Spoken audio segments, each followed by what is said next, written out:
पाहताय JB TV news. बातमीत सत्यता हीच आमची ओळख। मुंबई आग्रा महामार्गावर वर्षी गावाजवळ जलवाहिनी फुटली।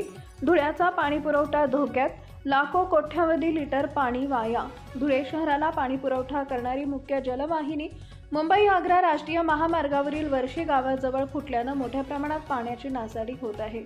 ही जलवाहिनी अनेक वर्षांपासून जीर्ण अवस्थेत असून अचानक झालेल्या या गळतीमुळे लाखो नव्हे तर कोट्यावधी लिटर पाणी वाया गेल्याचा अंदाज व्यक्त केला जातो आहे। जलवाहिनी फुटल्यामुळे परिसरात पाण्याचे मोठे फवारे उसळत असून महामार्गालगत पाणी साचल्याने वाहतुकीसही अडथळा निर्माण होण्याची शक्यता आहे। दुसरीकडे या गळतीमुळे धुळे शहराचा नियमित पाणी पुरवठा विस्कळीत होण्याची भीती नागरिकांकडून व्यक्त केली जात आहे। आधीच पाणी टंचाईच्या झळा सहन करणाऱ्या नागरिकांसाठी ही बाब अधिकच चिंताजनक ठरत आहे।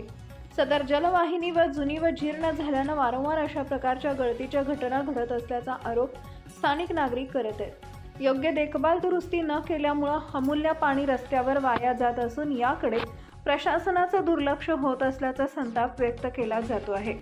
या घटनेनंतर परिसरातील नागरिकांनी तात्काळ महानगरपालिकेने हस्तक्षेप करून वाया जाणारे पाणी बंद करावे व जलवाहिनी तातडीने दुरुस्त करावी अशी जोरदार मागणी केली आहे। भविष्यात अशा घटना घडू नयेत यासाठी संपूर्ण जलवाहिनीची तपासणी करून कायमस्वरूपी उपाययोजना कराव्यात अशी ही अपेक्षा नागरिकांकडून व्यक्त केली जाते।